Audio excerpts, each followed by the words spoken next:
May natagpuan pang mga buto at may dugo sa damit. Tiyak na pinaghihinalaan kung may foul play sa kasong ito. Ayon sa ulat, administrative assistant siya sa isa sa mga pinakasikretong laboratorio sa bansa nang bigla siyang nawala isang umaga ng tag-init. Nawala si Melissa Casillas at tila may naiwan siyang ilang mahahalagang gamit.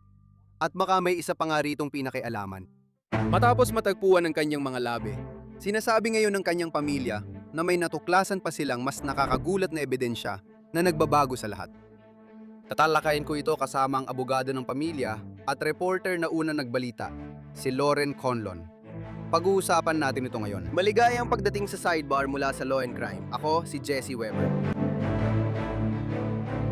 Sandali lang bago tayo magsimula. Tingnan ninyo, minsan lang mag250 ang Amerika para ipagdiwang ang makasaysayang okasyong ito. Naglabas ang Chef IQ ng limitadong edition ng Stars and Stripes Chef IQ Sense Smart Meat Thermometer. Para ito sa mga hari ng ihawan sa bakuran, patriota at seryosong barbecue fans. Ang Stars and Stripes edition ay may matapang na pula, puti at asul na disenyo. Makikita ninyo rin dito ang mga unit na may sariling numero.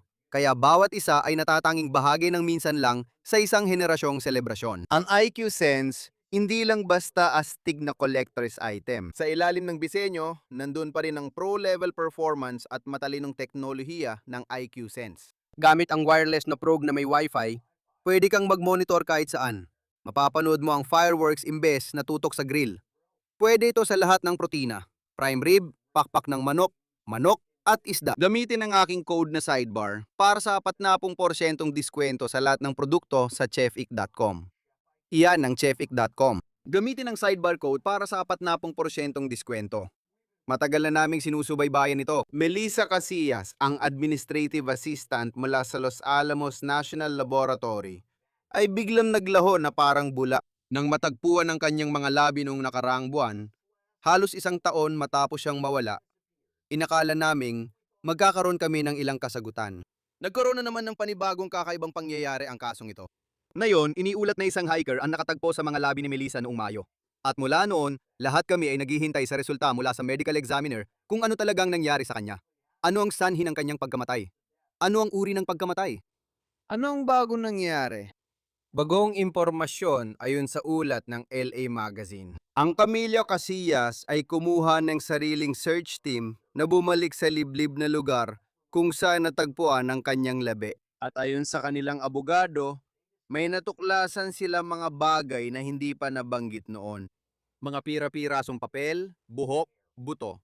At yan ay ilan lamang sa mga diumanoy na tuklasan doon. Namukod tangi raw ayon sa abogado ng pamilya na nakilala ng kapatid ni Melissa, ang sulat kamay niya sa mga pira-pirasong papel. Ano raw ang laman at kahulugan nito? Bakit hindi agad nakita ang mga ebidensyang ito?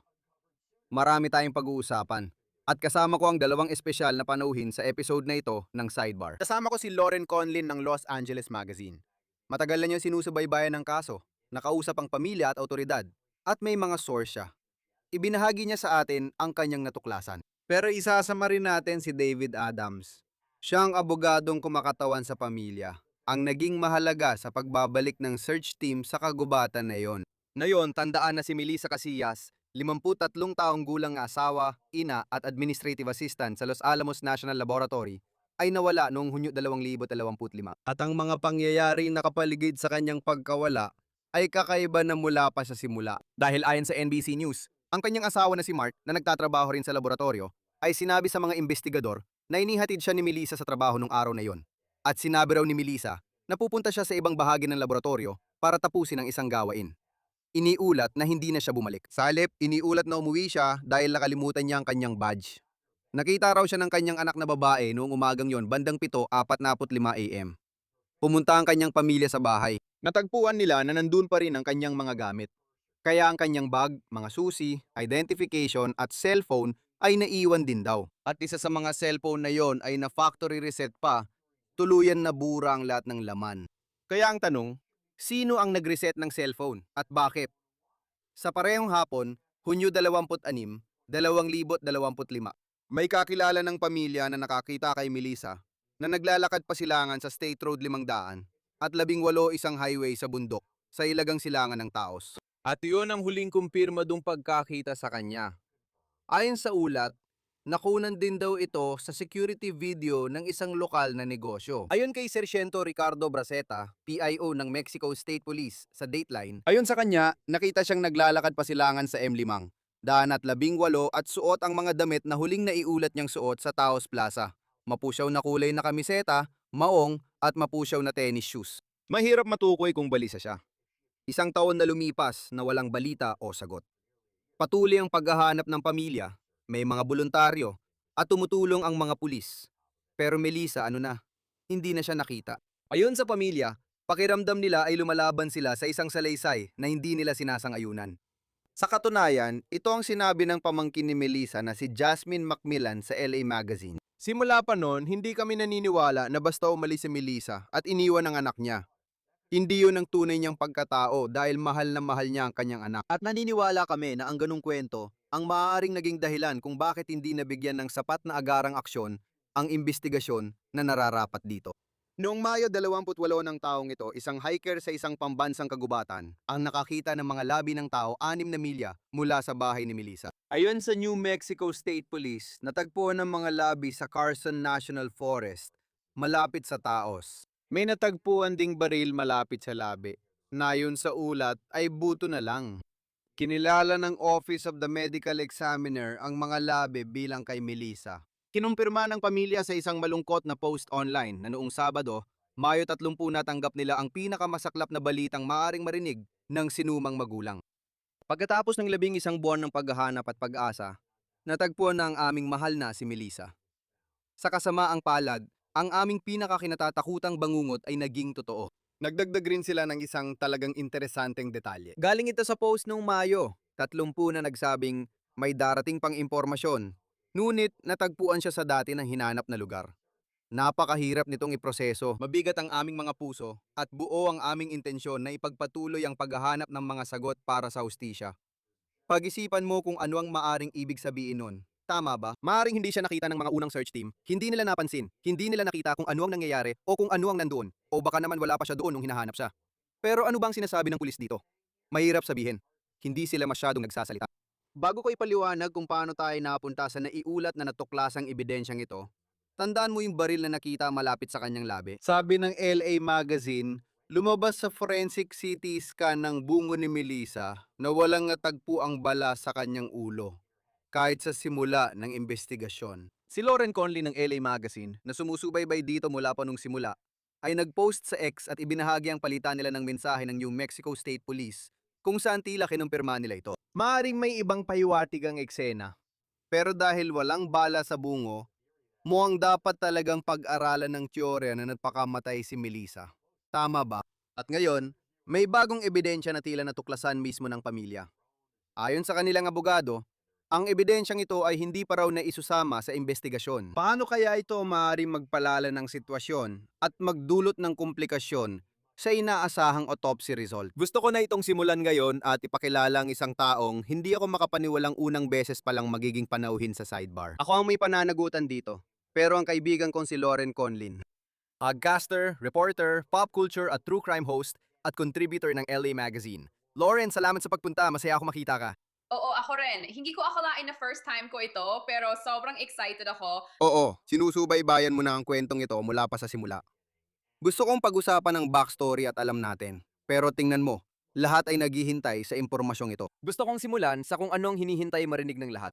Ito ang posibleng bagong ebidensya. Kaya yan sa ulat mo sa LA Magazine, ipinakita na ang pamilyang ito ay kumuha ng sarili nilang search team para bumalik sa lugar kung saan natagpuan ang mga labi ni Melissa.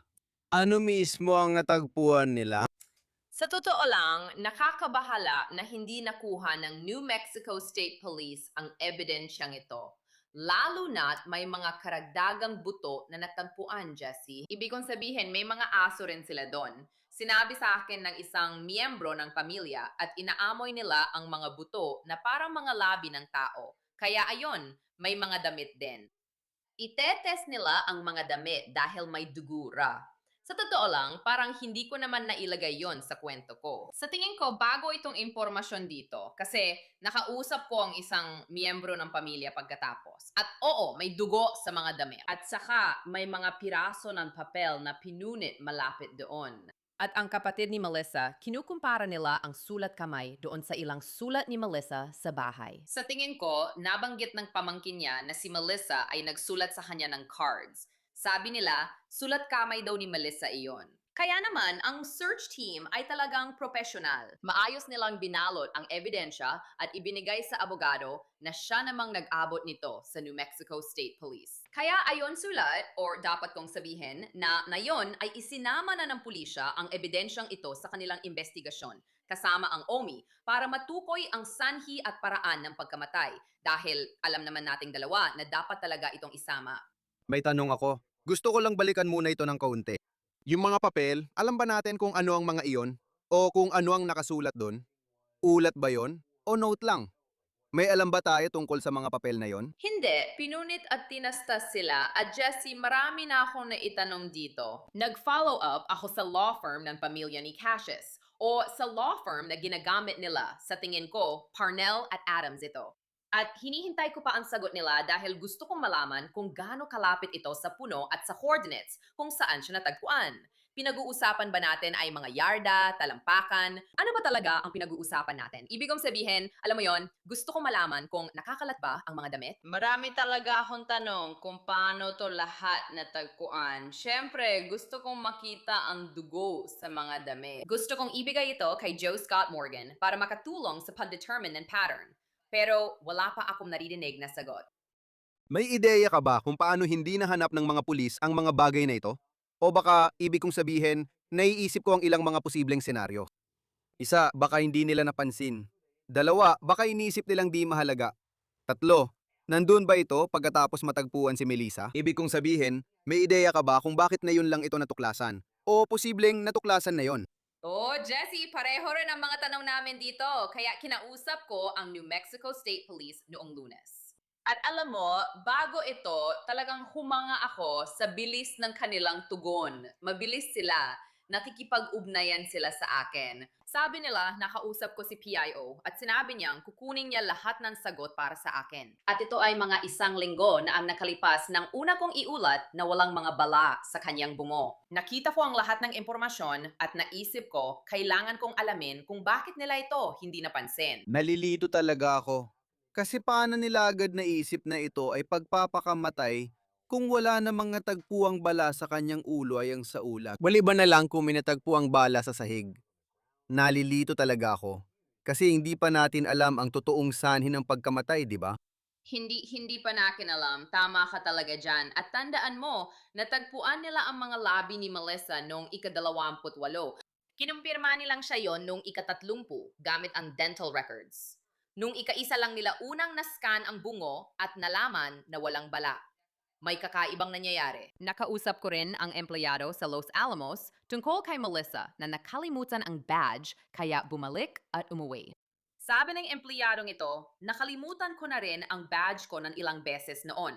Pupunta ka lang sa security at kukuha ng temporary badge. Kaya may nangyayari na hindi natin alam. At ang talagang nakakainis, Jessie, ay hindi natin matanong si Melissa. Hindi natin magagawa. Yung mga ebidensyang nakuha, may orange pill din? Hiwa ba ng orange yon? Tinetesting ba yon? Nakumpirma na? Ipapadala natin ito sa laboratorio. Nagsasagawa sila ng forensic DNA testing, fingerprints at iba pa ron. Ibig ko sabihin, hindi ko mismo nakumpirma yan sa OMI. Pero ayon sa law firm, naniniwala sila na lahat ito ay mapupunta sa parehong evidence storage para sa testing, kasama ng baril, mga buto niya, at iba pa. Kaya asa ka at isipin mo, Jessie. Hindi natin alam kung kailan ilalabas ang autopsy result o kung may abiso ang pamilya. Tama ba? Hindi. At yan ang isang bagay na tinanong ko sa law firm. Sabi ko lang, may timeline ba kayo tungkol sa resulta ng OMI? At sabi niya, wala. Pero ito, Alam mo, hindi niya sinabi ito ng direkta, pero parang binanggit niya na maaring mas tumagal dahil nagbigay sila ng bagong ebidensya sa pulis, alam mo, para isaalang-alang nila habang ginagawa ito. na yon, isa pang bagay na dapat tandaan. Yung lugar kung saan siya natagpuan, di ba? Itong gubat, itong lugar na ito. Madalas ba itong puntahan ng maraming tao? Ibig sabihin, pwede bang magtapon ng basura ang mga tao dito? Kung sinasabi ng iba na, alam mo yon, Baka may koneksyon, baka lahat ng mga bagay na nahanap ay itinapon lang pagkatapos ng insidente. Ibig kong sabihin, matao ba talaga doon? May mga tao bang nagtatapon ng basura doon? Nagtatapon ba sila ng mga gamit doon? Ano bang dapat naming malaman tungkol sa lugar na yon? Kaya ka magaling, Jessie. Tama mga tanong mo dito. Kasi pati ako, natanong ko rin yan. Hindi, ito talaga ang tinanong ko kasi itong hiker na nakakita sa kanya, tinanong ko, itong particular na lugar na ito, itong coordinates na ito, matao ba dito? Hindi. Sobrang liblib ng lugar. Kinilabutan pa nga ako habang sinasabi ko yan. Sobrang liblib kasi ang Carson National Forest ay milyong ektarya. Sa tingin ko, based sa research ko, mga 2 o 3 beses ang laki ng national forest na to kaysa sa estado ng Rhode Island. At itong particular na lugar kung saan siya natagpuan, liblib talaga. Ganun na lang natin sabihin. Alam mo ba kung paano makarating doon? Kailangan mo bang lumukso sa anumang harang? Kailangan mo bang gumamit ng ATV? Ulitin ko, wala talaga akong alam tungkol dito. Ibig ko sabihin, magaspang ang lupa, pero sa pagkakaalam ko, hindi mo naman kailangang gawin ang mga iyon. Maaring ma-access ang lugar na ito sa Highway 518 kung saan huling nakita si Melissa na naglalakad. Mararating din ang lugar na ito sa parang iyon, pero inuulit ko, medyo malayo talaga ang lalakbayin mo. Hindi ito agad-agad sa tabi ng highway. Hindi. Kaya talagang palaisipan ito. Mag-step back muna tayo. Matagal mo na itong sinusundan. Ano ang alam mo kay Melissa sa kabuuan? Tulad ng, ano ang alam mo tungkol sa buhay niya, mga ginagawa niya, mga libangan niya? Ano ang alam mo tungkol sa trabaho na ginagawa niya? Oo. Sa totoo lang, aminin ko na nagbago talaga ang isip ko tungkol sa kasong ito. Nung una ko nakita ang headline, tiningnan ko ng kaunti, Jessie. Pero, alam mo, mabilis ko rin itong isinantabi at sinabi ko na hindi ito bahagi ng kaso ng nawawalang siyentipiko, kumbaga. Naglabas ng pahayag ang kanyang asawa sa Facebook na naniniwala siyang umalis siya ng kusa. Sandali akong naniwala. Naisip ko, sige, igagalang ko ang asawa at pamilya. Ngunit ang nanay, tatay, kapatid na babae at pamangkin ni Melissa ay hindi naniniwalang kusa siyang umalis. Hindi nila iniisip na may dahilan para iwanan niya ang anak niyang babae na siya ring matalik niyang kaibigan. Mahal na mahal ni Melissa ang pagiging isang ina. Isa siyang kahangahangang ina, isa siyang administrative assistant sa Los Alamos. At ayon sa balita, nakakaroon siya ng ilang problema sa trabaho. Hindi ko alam kung ano ang mga problemang yon, pero nagresulta ito sa pagkawala ng clearance niya sa isang pagkakataon. Di ko alam kung walang inaalis na anumang posibilidad ang pamilya niya. Pero hindi ko naman naiisip na iniisip nilang may kinalaman ito sa classified info dahil wala na siyang clearance. Alam ba natin kung anong trabaho at ginagawa niya bilang administrative assistant? Ibig kong sabihin, sa tingin ko, maaring iba-iba ang mga bagay na yon, siguro. Siya ang responsable sa pag-aayos ng meeting, dokumentasyon at pagsigurong makarating ito sa tamang tao. Pero yung pamilya niya na nakausap ko, hindi talaga alam ang ginagawa niya araw-araw. At paano naman ang asawa niya? Ano ang ginagawa niya doon? Ano ang trabaho niya? Nagtatrabaho pa rin ba siya doon? Hindi ko sigurado. Alam ko, nagtatrabaho pa rin siya doon. Hindi ko alam ang particular niyang tungkulin. Ang pagkaintindi ko sa laboratorio ng Los Alamos, ito ay isang lugar na humahawak ng ilan sa pinakasensitibong gawain para sa pambansang seguridad, marahil sa buong mundo, kung saan dinisenyo ang mga sandatang ginagamit sa stockpile ng nuclear na armas ng US. Sa tingin ko, ito rin ang lugar kung saan unang dinevelop ang mga atomic bomb. Tama ba ako tungkol dito? Tama ka. Ako rin, tinitingnan ko pa ang UFO files, alam mo. Madalas nababanggit ang Los Alamos kasi masasabi ko na noong dekada 40 at dekada 50, marami sa mga sightings ay nagmumula sa paligid ng Los Alamos, Albuquerque, New Mexico. At hindi lang mga sibilyan ang nakatakita sa kanila. Nakikita rin sila ng mga empleyado sa Los Alamos na may matinding karanasan at kahangahangang edukasyon.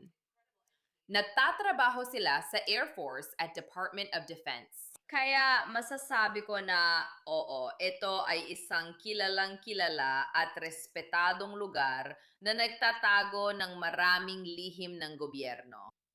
Babalikan mo si Mark sandali, tama? Ilang linggo na ang nakalipas, iniulat na nagsampa siya ng temporary restraining order laban kay Thomas McNally, isang pribadong investigador na tila kasama ng pamilya. Anong nangyayari doon? Kaya si Mark Cassius ay nabigyan ng TPO ng isang hukom sa New Mexico laban kay Thomas McNally. Dahil, sa tingin ko, ito ay dahil sa online harassment based sa nakita ko. Ang pribadong investigador na ito ay kinuha ng pamilya ni Melissa ng kanyang ina, kapatid na babae at pamangkin. Hindi na rin sila magkasama sa trabaho na yon. Sa totoo lang, nagpasya ang pribadong investigador na hindi na niya kayang ituloy ang investigasyon sa estado nito noon. Oo, inaakusahan niya si Mark Cassius ng iba't ibang bagay at naglalabas ng impormasyon sa Facebook page niya. Si Marcus, sinabi niya na tinatakot siya at ang kanyang mga anak na babae mula sa una niyang asawa, binabantaan ang kanilang buhay. Nung pinadalhan siya ni Mark ng cease and desist, mukhang, alam mo na, nag-online siya at parang mas pinalala pa niya ang mga bagay. At nung dumating na ang oras para magkaroon ng virtual hearing tungkol sa posibleng TPO, hindi napakita si McNally. Ngayon, sabi niya ay dahil hindi siya naabutan ng maayos o hindi niya natanggap yon. Pero sa tingin ko, nakita yon ng hukom at parang, alam mo, sige, ipagkakaloob ko ito hanggang Setyembre. Pero hindi talaga pinagbabawalan si McNally na pag-usapan ng kaso. Pinagbawalan lang siyang akusahan si Mark. Pero hindi na kailangan sabihin, sa tingin ko, hindi na siya gagawa pa ng karagdagang trabaho tungkol dito. At para lang malinaw, based sa pagkakaalam mo sa pamilya, may teorya ba sila kung ano ang nangyari kay Melissa? Ibig kong sabihin, sa tingin ko, talagang nag-iingat lang sila sa lahat ng bagay. Sa palagay ko, nalilito sila. At tulad ng nabanggit ko, sobrang naiinis at nalulungkot sila na kailangan nilang ipagtanggol si Melissa laban sa mga ito. May mga paratan na kusa siyang umalis dahil kilala nila siyang hindi gagawa nun. Sa tingin ko, wala pa silang panahon magluksa. Sasabihin ko yan. Alam mo, Nang matampuan ang mga labi ni Melissa na may kalapit na pistola. Tuong kasi, para sa sinumang hindi iniisip ang koneksyon sa Los Alamos o iba pa, agad na pupunta sa pagpapakamatay ang isip nila. At napakasakit nito para sa pamilya dahil alam nilang hindi niya gagawin yon. Alam nilang hindi niya gagawin yon. Alam nilang may mas malalim pang kwento dito. Kaya sana para sa kanila, umaasa akong makakuha tayo ng mga sagot para magawa nilang magluksa ng maayos. at tingnan mo, tungkol sa mga sagot, ikaw ang nagbabalita tungkol sa mas malawak na kwento ng mga nawawala at namatay na siyentipiko, pati na rin ang mga teoryang lumalabas tungkol dito. May nakita ka bang connection kay Melissa at sa iba pang mga individual na pinag-uusapan natin dito? Sa totoo lang, Jessie, mahirap. Mahirap magsabing oo at mahirap ding magsabing hindi dahil may mga pagkakapareho. Ang ibig kong sabihin, ang estado ng New Mexico mismo, masasabi kong iyon ang malaking pagkakapareho dito. At ang katotohanan na, alam mo, may isa pang empleyado na nawala. Retirado na siya mula sa Los Alamos. Pero nawala siya. Nawawala si Melissa.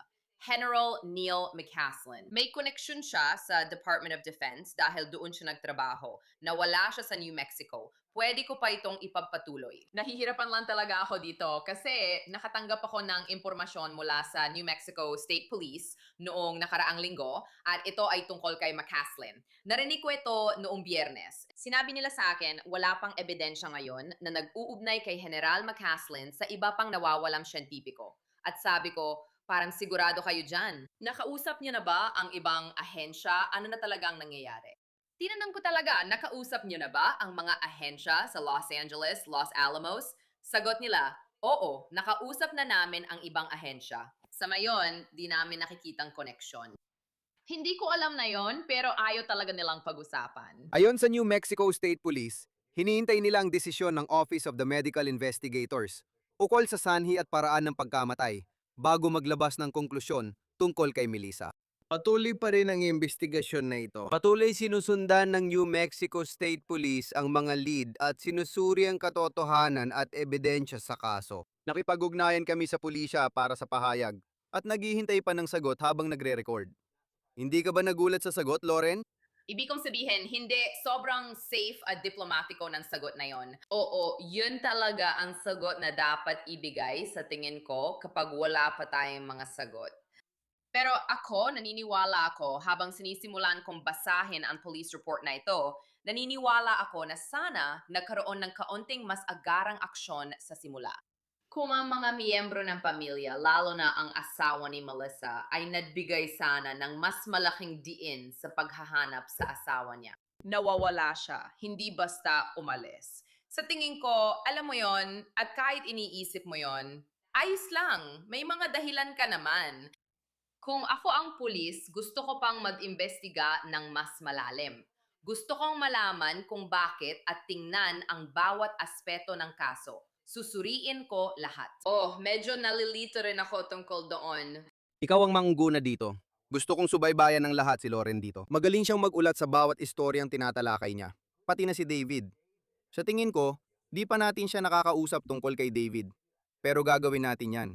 Loren, ikaw ang pinakamahusay. Salamat sa oras mo. Pinahahalagahan ko ito. Maraming salamat at salamat din sa pagbibigay linaw sa istoryang ito. Kaya gusto kong tawagin si David Adams, ang abogado ng pamilya na naging malaking tulong kaugnay ng posibleng bagong ebidensyang natagpuan sa pinangyarihan. Salamat sa oras mo. Ang una kong tanong ay para malinawan. Sino mismo ang kumuha sa iyo at para saan ka kinuha? Salamat Jesse sa pag-imbita at sa pagkakataong talakayin ang mahalagang kaso ito. Ako ay kinuha ng panig ng ina sa pamilya, ibig sabihin ng mga magulang ni Melissa at ng kapatid niya. Nagsagawa na ako ng investigasyon sa maraming kaso ng pagpatay, lalo na sa mga kaso ng nawawala at pinaslang na katutugong kababaihan. Dati rin akong federal prosecutor na nakatutok sa mga krimen laban sa kababaihan sa trabaho ko dati. Madalas ako magpresenta sa mga komperensya sa bansa. Minsan may investigador sa komperensya na ipinakilala ko sa pamilya. Mabilis kong natutunan na based sa nakita ko sa investigasyon, makakatulong ako magbigay ng gabay at sana makatulong ito para sa tamang direksyon sa paggawa ng nararapat dahil aktibo pa noon ang investigasyon. Sigurado ako, base sa aking nakita, pinaghihinalaan kong may foul play sa kasong ito. Ano yung mga ebidensya o mga pangyayari na pinaka nagmarka sa iyo na nagpapahiwatig nito? Sa tingin ko, based sa pagkataon ni Melissa, una sa lahat, isang araw bago siya mawala ay ang kanilang ika-20 anibersaryo. At 3 araw bago yon ay graduation ng anak niyang babae sa high school. At based sa pagkakakilala ng pamilya at komunidad sa kanya, hindi talaga ito mangyayari sa buhay niya na basta na lang siyang mawawala o mag-iisip na magpakamatay. Yung mga unang senyales, malaking bagay na yon. Nakakabahala talaga na parehong nabura ang impormasyon sa 2 cellphone at naiwan pa niya ang isa. Hindi siya nagdala ng kahit anong gamot o anumang gamit kahit saan man siya papunta nung panahon na yon. Nasa simula pa lang ay malinaw na ang mga palatandaan ng panganib. Pinagsama ng mga unang palatandaan ng panganib at nang makita ang katawan niya, pati kung gaano kaliblib ang lugar na kinaroroonan niya, malamang magsasabi rin ang mga pumunta. Halos imposible na makarating doon nang walang tulong o nang walang tubig o pagkain para makarating ka doon dahil sa sobrang hirap ng daan at sobrang liblib ng lugar.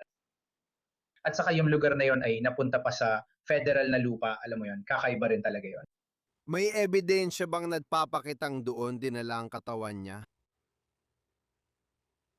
Sa palagay ko, oo, meron. At ipapaliwanag ko yun sa'yo. Interesado akong malaman paano makakatulong ang mga forensic anthropologist at natuklasan nila mula sa OMI tungkol doon.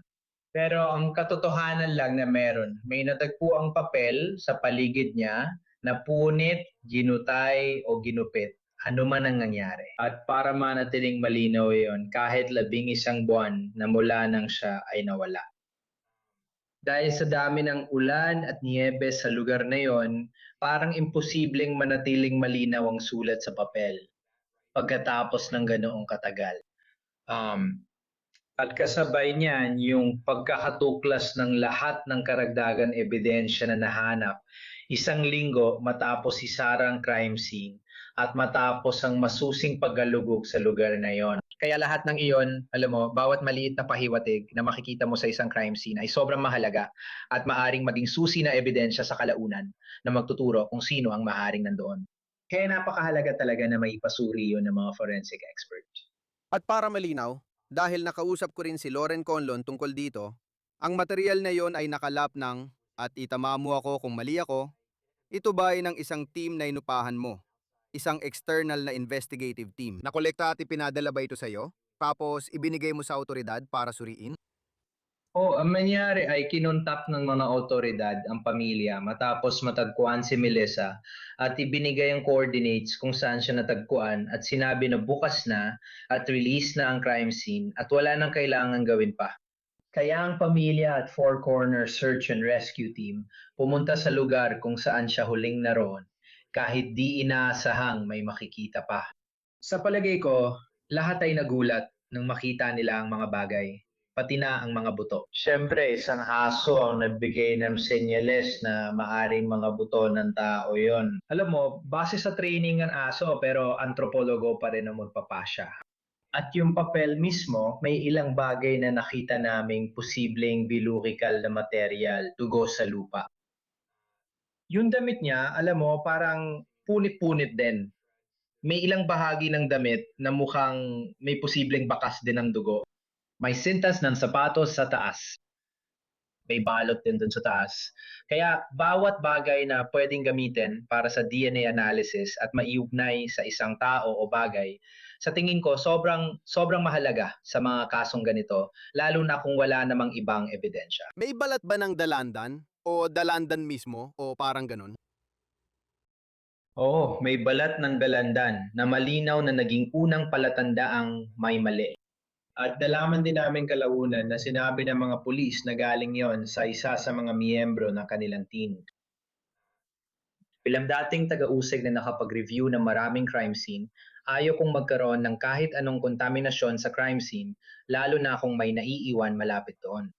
Ang inaasahan ko at dapat ay ganun din ang inaasahan ng publiko ay malinis ito at walang anumang kalat na iniwan ng mga pulis para wala nang maging problema. Kaya tiyak nating masasabi na ang mga pulis ang magsasabi na sa kanila ang orange peel na yon. Kaya kinukuha ang ebidensyang ito. Ibinigay mo ito sa mga pulis. Ano ang sinabi nila tungkol sa kung ano ang gagawin nila dito pagdating sa pagsusuri? At pangalawa, nagbigay ba sila ng paliwanag kung bakit hindi ito natagpuan agad noon? Magandang tanong yan.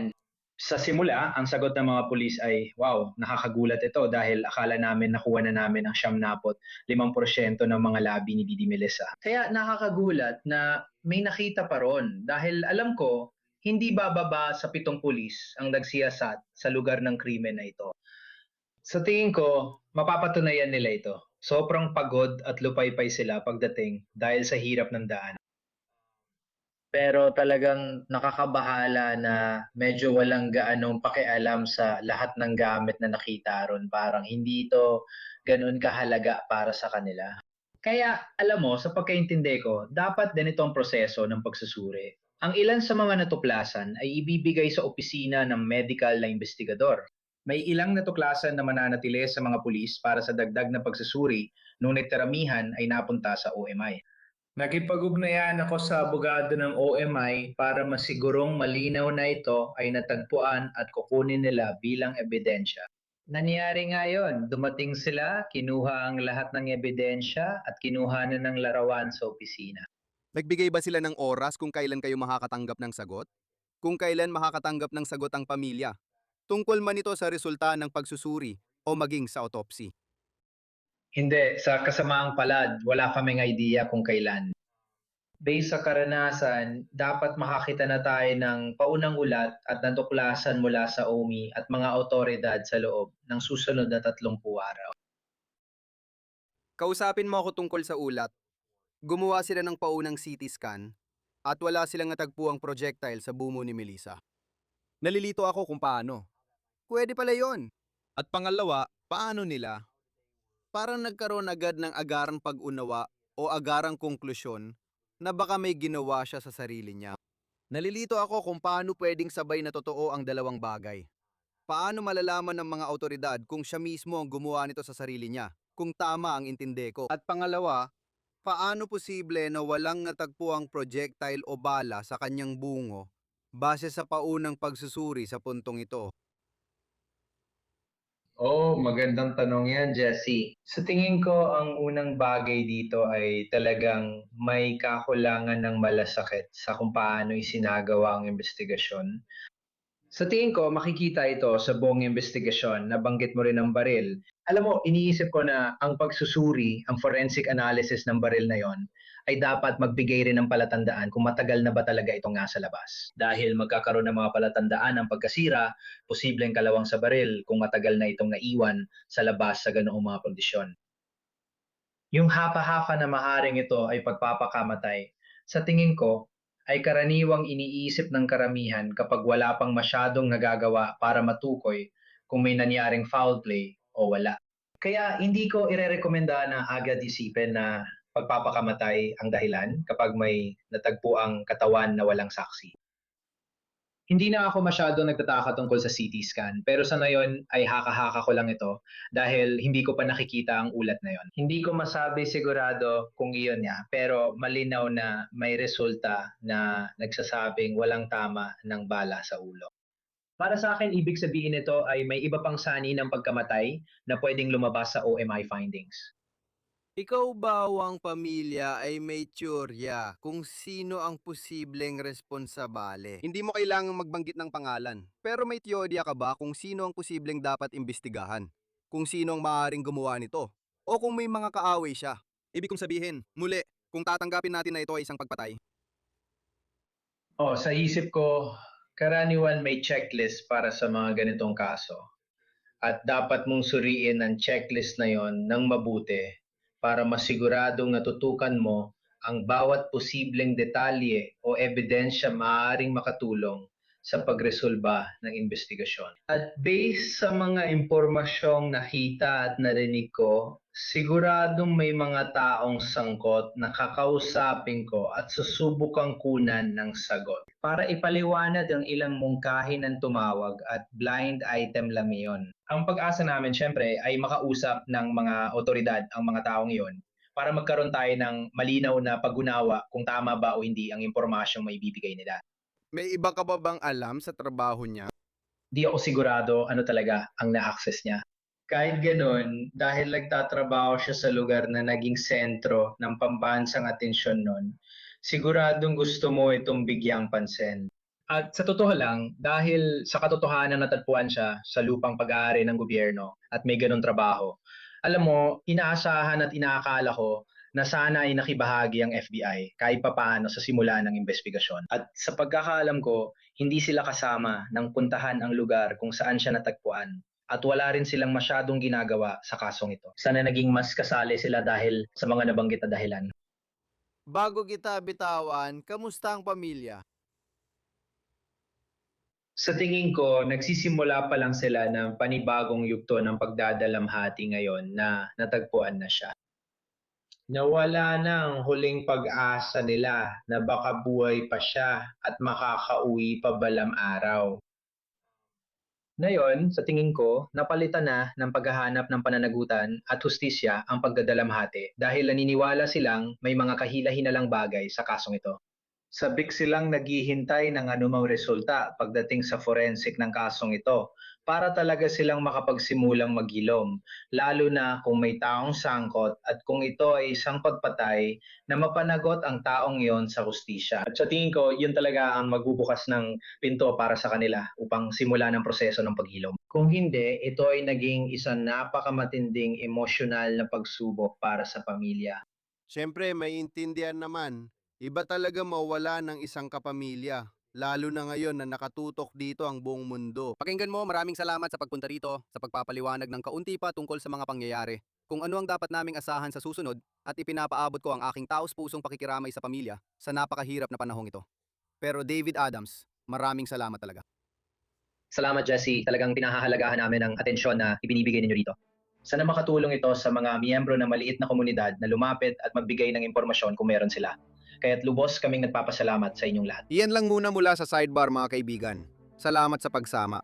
Huwag kalimutang mag-subscribe sa YouTube, Apple Podcast, Spotify o saan man kayo nakikinig ng podcast. Mapapanood niyo rin kami sa Peacock ng NBC. Sundan niyo ako sa X, Instagram at News Nation show ko na Jesse Weber Live, Lunes-Biyernes alas 11 ng gabi Eastern Time. Hanggang sa muli mga kaibigan.